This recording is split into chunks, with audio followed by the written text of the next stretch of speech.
हमारे प्यारे दर्शकों, जय शंकर की। आज यहाँ हम रामपुरा डाबड़ी सिक्के रोड पे श्री पारेश्वर महादेव मंदिर में यहाँ पर हम कवरेज करने के लिए आए हैं और मंदिर के अंदर जाकर आपको पूरा जो कार्यक्रम है वो दिखाने का प्रयास करेंगे। हमारे चैनल को आप लाइक करें, सब्सक्राइब करें।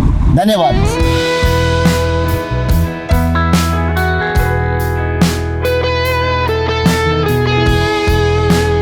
आज हम यहाँ पर श्री पारेश्वर महादेव धाम मंदिर में यहाँ पर विराजमान है और यहाँ के मंदिर के बारे में जानकारी देने के लिए भाई साहब हमारे साथ में। बताएं भाई साहब आप। देखो, ये वर्ल्ड का पारेश्वर महादेव धाम है तो यहाँ पे पारे का शिवलिंग है जी, जिसकी महिमा है कि सब अपने जितने भी 12 ज्योतिर्लिंग है उनके दर्शन करने से जो पुण्य लाभ प्राप्त होता है जी, वो एक पारस शिवलिंग के दर्शन करने से प्राप्त हो जाता है जी। और पारस शिवलिंग भी 2600 किलो का है अपने, जिसमें पारे के साथ चांदी जड़ी बूटियों का मिश्रण है। और उज्जैन में नादानंद जी स्वामी जी, नादानंद जी का सिद्धाश्रम है जहाँ पे इसका निर्माण हुआ है, वहाँ से यहाँ लाके स्थापित किया गया है। 15 जनवरी 2025 को स्थापित किया गया है और जब से 1 साल कंप्लीट हो चुका है। राम गोपाल जी गुप्ता जी जो थे, हाँ जी। उनके दिल में एक ऐसा विचार है, क्योंकि वो धार्मिक आस्था से जुड़े हुए थे, तो उनके दिल में ये कैसे विचार है कि मैं ऐसे एक मंदिर बनाऊं, ऐसा निर्माण करूं, छोटा सा वृद्ध आश्रम भी बनाए यहाँ पे। शिव जी के परम भक्त है, 12 ज्योतिर्लिंग है, अमरनाथ यात्रा है, उन्होंने 5 बार की है, कैलाश मानसरोवर यात्रा की है जी। तो शुरू से शिव जी के भक्त है। और जैसे उज्जैन जाते थे महाकाल के दर्शन पे तो वहाँ गुरु जी से मिलते थे, तो उन्होंने उनको प्रेरणा दी कि आप जयपुर में कोई ऐसी जगह ढूंढो जहाँ पे 12 शिवलिंग की स्थापना कर सके। तो उन्होंने फिर संकल्प किया और उसको चालू किया। उन्होंने 2021 में हमने ये जमीन खरीदी जी, लगभग 15,000 स्क्वायर यार्ड ये जमीन है जी, मंदिर कैंपस की, जिसके अंदर ये मंदिर का निर्माण करवाया जी।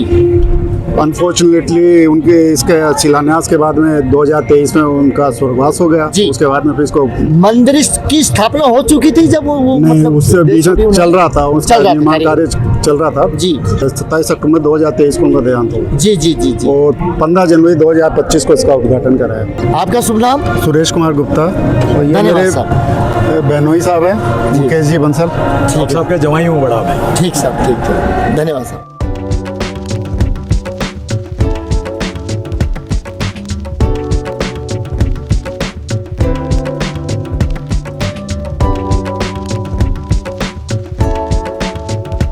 हमारे प्यारे दर्शकों, आज हम यहाँ पर सिक्के रोड रामपुरा डाबड़ी में हैं और यहाँ पर पारेश्वर महादेव मंदिर में हम विराजमान हैं। महाराज जी हमारे साथ में हैं, मंदिर के बारे में कुछ बताएंगे महाराज जी हमें।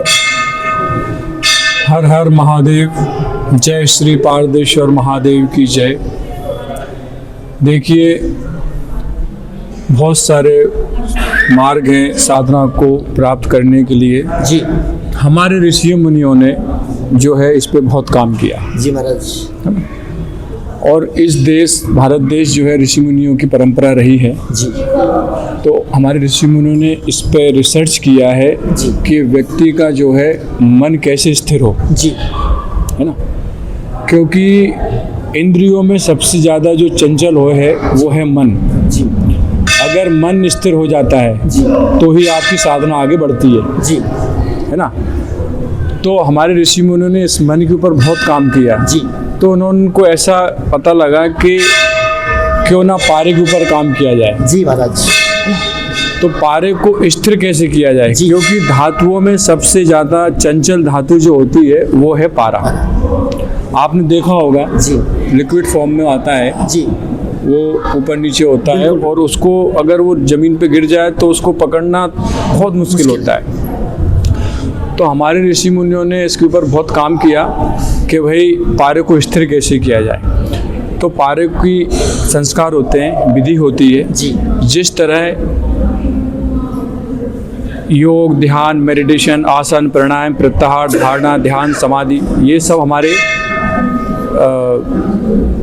विचार आते हैं धीरे धीरे, जो भी मतलब साधना में जो विचार आते हैं जी, तो उनको स्थिर करने के लिए हम ध्यान करवाते हैं, ध्यान भी होता है जी। और पारे के लिए मैं बता रहा था कि जैसे पारा चंचल होता है वैसे ही मन चंचल होता है। तो पारे के संस्कार होते हैं जी। तो संस्कारों द्वारा इसको स्थिर किया जाता है, इसको सॉलिड किया जाता है जी तो इसके अंदर एक प्रकार से एक शक्ति आ जाती है पारे के अंदर कि आप उसके सामने बैठोगे, उसके आसपास क्षेत्र में बैठोगे जी महाराज तो आपका ऑटोमेटिक आपका मन जो है स्थिर हो जाता है जी। क्योंकि पारे के अंदर वो क्वालिटी आ जाती है स्थिरता होने के बाद जी।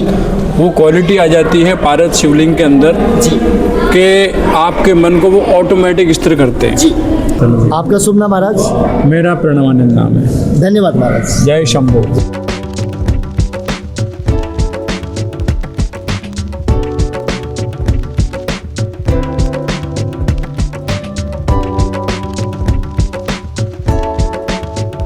पारेश्वर महादेव मंदिर में यहाँ पर हम विराजमान है और यहाँ पर हमारे सामने कमेटी के सदस्य हैं, तो मंदिर के बारे में थोड़ी जानकारी दें शॉर्ट में भी।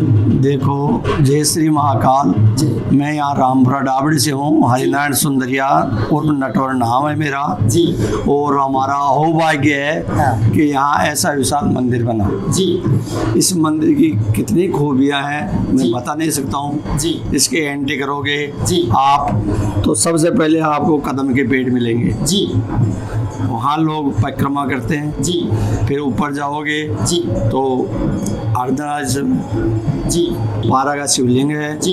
जो पारे से बना हुआ है। इसमें कई जड़ी बूटियां लगी हुई है, चांदी भी है इसमें। जी। इसका इतना महत्व है जी। कि इसको छूने के मात्र से ही कई रोग कट जाते हैं, जी।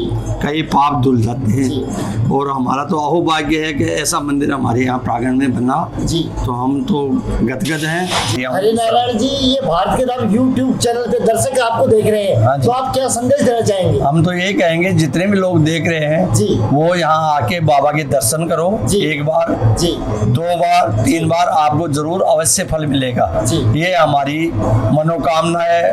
और संत महाराज नारायण स्वामी जी हैं, उनकी भी यही मनोकामना है कि लोग एक बार दर्शन जरूर करें।